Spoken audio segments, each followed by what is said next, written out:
kawannya. Bila kau balik bilik? Kawan dia cakap, bila aku keluar, dia cakap. Sudah guys.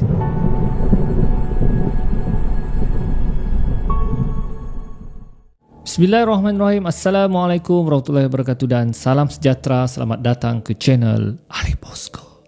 Baiklah, channel ini banyak menyediakan video-video yang menarik. Jadi teruskan sokongan untuk memperkembangkan channel saya lagi. Guys, sekali lagi selamat datang ke live Ali Bosco. So, seperti biasa saya akan kongsikan Anda dengan beberapa kisah seram agar hidup Anda sentiasa seram dan Anda takut ketandas malam ini juga, pagi ini juga. Oke, gurau-gurau guys. Jadi, enjoy the story.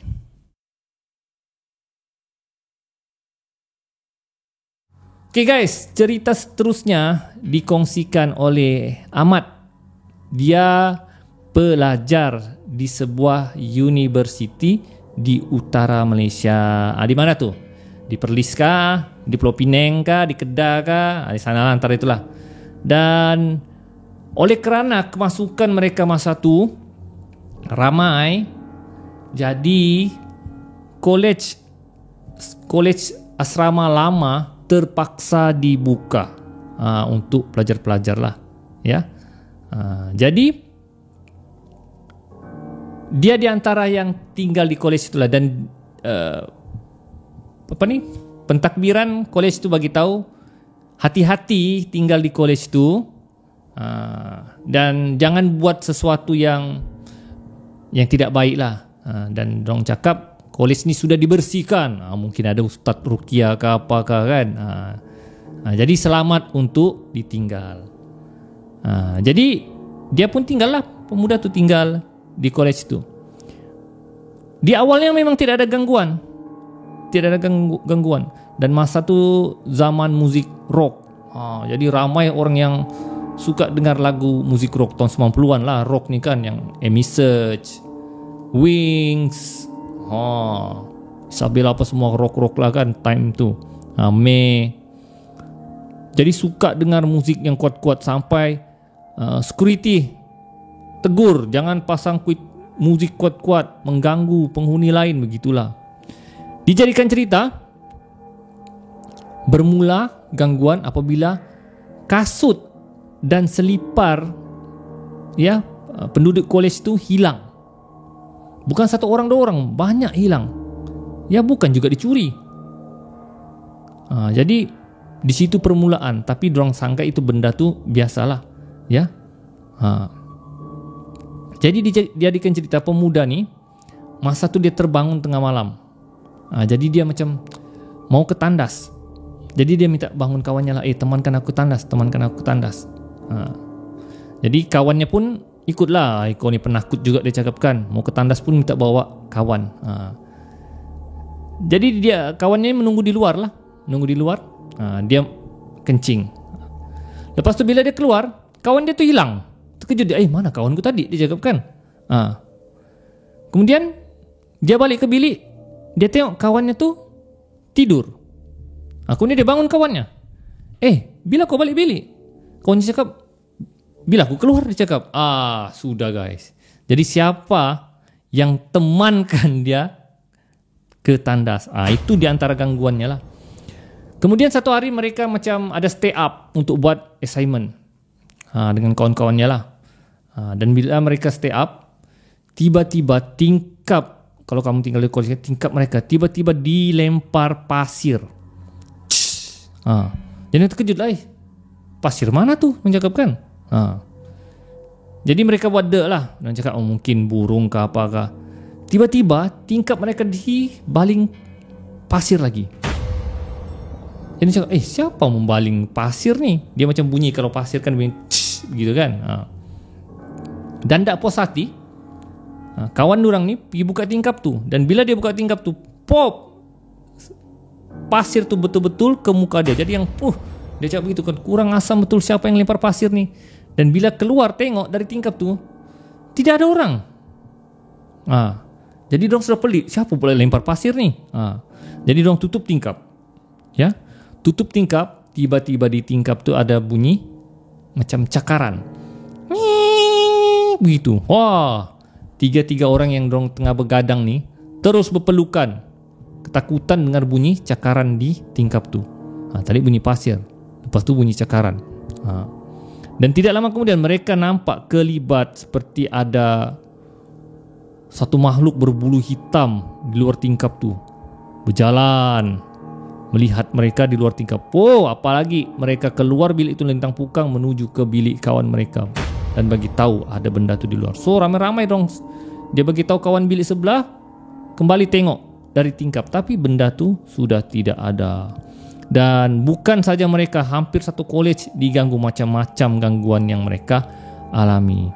Dan sampai terpaksa pihak pentakbiran college mengadakan bacaan Yasin beramai-ramai. So guys, itulah dia kisah seram kita kali ini guys. Baiklah guys, kisah seram yang pertama yang dikongsikan oleh seorang wanita yang bernama Ila.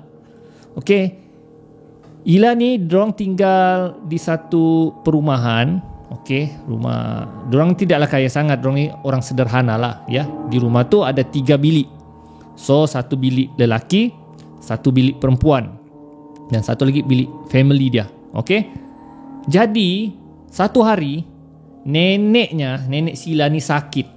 Bukan sakit lah, dia macam uzur lah. Satu tak boleh berjalan, satu ada masalah kesihatan. Jadi neneknya ni tinggallah di rumah mereka, mak ayah yang jagalah. Dan neneknya ni tak boleh berjalan sudah. Kalau berjalan pun guna kerusi roda dan mengesot. Begitulah, mengesot, merangkak begitulah ya. Dan di rumah tu neneknya tidak tidur di bilik sebab susah untuk pergi ke tandas ke apa kan. Jadi neneknya tidur di ruang tamu, berdekatan dengan TV lah. Jadi kalau nenek yang mau ke tandas, neneknya hanya boleh mengesot, merangkak lah terus ke tandas. Jadi mudah lah berbanding kalau bilik mau buka pintu lagi kan. Begitulah kehidupan nenek si Ila ni.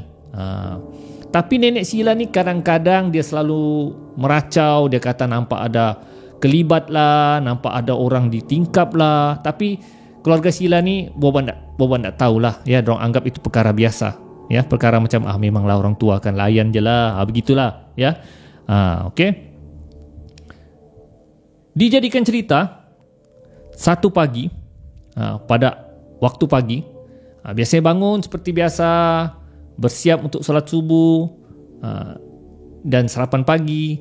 Tapi tiba-tiba mak dia tanya, kejutkan nenek kau tu untuk bangun subuh, sembahyang subuh. Jadi dia bagi tahu si Ila lah. Jadi si Ila nampak nenek itu macam berkabung dengan selimut lah dan tidak bergerak. Dia cakap, nyenyak pula nenek tidur pagi ni. Biasanya nenek biasanya dia macam sedar gitu bangun kan, ni nyenyak je. Jadi dia heran lah. Dia cakap, nek bangun nek. Dia cakap, solat subuh nek. Tapi nenek itu macam buat ndak endas ya. Jadi macam dia takut lah, meninggal ke nenek ku ni kan. Kemudian dia bukalah selimut. Dan guys, bila dia buka selimut, hanya ada bantal guling. Nenek dia tidak ada di tempat tidur. Jadi dia terkejut. Dia panggil mak dia, mak, nenek tiada mak di ruang tamu mak. Mustahil, mungkin nenek kau ditandas kali. Jadi si Ila ni pergi ketok lah tandas. Nek, nenek ditandas ke nek? Tapi tidak ada orang saut, tidak ada suara. Jadi si Ila buka tandas, kosong, tidak ada. Ya. Kemudian dia beritahu maknya lagi, mak, dia cakap, nenek tiada mak di tandas. Cuba cari di bilik kau. Di bilik aku. Jadi si Ila cari di bilik, pun tidak ada juga. Mak, di bilikku pun tiada. Bilang mak dia. Jadi cepat-cepat kita cari sama-sama. Cari, dorang keliling rumah cari. Di dalam rumah lah cari, cari di bawah kerusi kah, di bawah katil kah. Tidak ada guys. Pintu rumah tertutup ya. Kemudian dia bangunkan ayahnya. Ila bangunkan ayah dia. Dia berkata, ayah, nenek hilang ayah, nenek hilang. Terkejut, macam mana pula nenek boleh hilang ya? Mustahil, nenekku tak boleh berjalan. Jadi mereka pun keliling, keluar rumah, keliling mencari. Cari di sekitar rumah awal pagi tu. Tidak jumpa. Wah, jadi kecoh lah. Ya. Dan mereka takut adik-beradiknya yang lain yang ambil. Jadi mak dia, cuba telefon kau punya makcik. Takut makcik kau datang ke ambil ke apa ke kan. Jadi call lah makcik dia.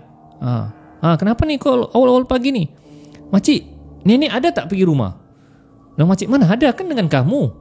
Kenapa? Nenek hilang makcik. Sudah. Nenek pun kamu biar betul-betul, dia cakap. Jadi kecoh lah. Jadi kakaknya tu, makcik itu cakap, nanti makcik datang ke rumah kamu, kita cari sama-sama. So mereka pun carilah. Di sekitar rumah pun tidak jumpa. Jadi bila nenek cakap, maknya cakap cuba cari di luar rumah. Takut nenekmu pergi keluar rumah. Mustahil, nenek kan tidak boleh berjalan. Ya. Jadi diorang cari di sekitar keluar rumah. Tidak lama kemudian mereka nampak ada segerombolan jemaah masjid berkumpul di tepi jalan. So si Ila dengan family-nya ni, mak ayah dia nampak, mak, tu mak, kenapa orang ramai-ramai di sana mak? Jadi orang bergegas pergi tempat jemaah surau tu berkumpul. Dan guys, bila mereka pergi ke situ, neneknya tengah terbaring, seperti kesejukan dan dalam keadaan yang kotor. Jadi jemaah masjid itu tanyalah, oh ini nyonya siapa? Ini nenek nyonya Cina mana? Padahal itu bukan. Si Ila pun bagi tahu, ini bukan nyonya, ini kami punya nenek. Neneknya pun macam Cina kan, jadi dipikir nyonya lah. Ini nenek kami. Oh, nenek kamu. Ya. Kenapa boleh sampai sini ni? Astagfirullahalazim. Neneknya macam ketakutan, kesejukan. Nek, kita pulang dulu. Jadi mak ayahnya pun bawa pulang ke rumah semula. Dan mereka bingung apa yang berlaku dengan neneknya. Dan mereka tidak paksalah neneknya tu untuk bercakapkan, sebab berada dalam keadaan yang trauma. So mereka bersihkan neneknya apa semua, bagi sarapan. Ya. Kemudian pelan-pelan mereka tanya neneknya, Nek, macam mana nenek boleh hilang, Nek? Macam mana nenek boleh keluar dari rumah? Kemudian neneknya cerita, malam semalam semasa tidur, pintu rumah kamu diketuk. Dan nenek merangkaklah pergi buka pintu tu. Dia cuba buka, dan bila nenek buka, nenek nampak 2 orang budak. Dan budak tu, nenek tu cakap sangat comel dan membawa neneknya. Dengan, Nek, jom Nek ikut kami Nek, dia cakap. Jadi budak tu belengah sangat comel. Jadi nenek ni belengah inginlah berkawan dengan mereka. Jadi nenek ikutlah. Macam mana nenek jalan? Nenek kan tak boleh jalan. Nenek mengesot. Macam yang itu kan, macam sister ngesot. Begitu. Jadi orang tanya, macam mana nenek boleh keluar pagar, sedangkan pagar tu keras. Ya. Kemudian neneknya cakap, budak-budak tu yang buka. Dia cakap, dia cakap mustahil nenek yang buka. Macam mana pula budak tu buka? Kemudian budak tu bawa dia ke satu kampung. Kampung tu sangat cantik, nenek tu cakap. Jadi nenek nak masuk kampung tu. Tiba-tiba dengar bunyi azan. Dan bila azan berbunyi, kampung tu hilang. Dan nenek sedar yang nenek berada dalam hutan. Dan nenek merangkak untuk mencari jalan pulang. Dan akhirnya nenek dijumpai oleh jemaah masjid. Dan situlah kamu pun jumpa nenek semula. So guys, keluarga si Ila ni macam percaya tak percaya je cakap nenek ni, sebab nenek ni sudah tua, takut nyanyuk, ya. Tapi berdasarkan ceritanya itu, mungkin ada benarnya.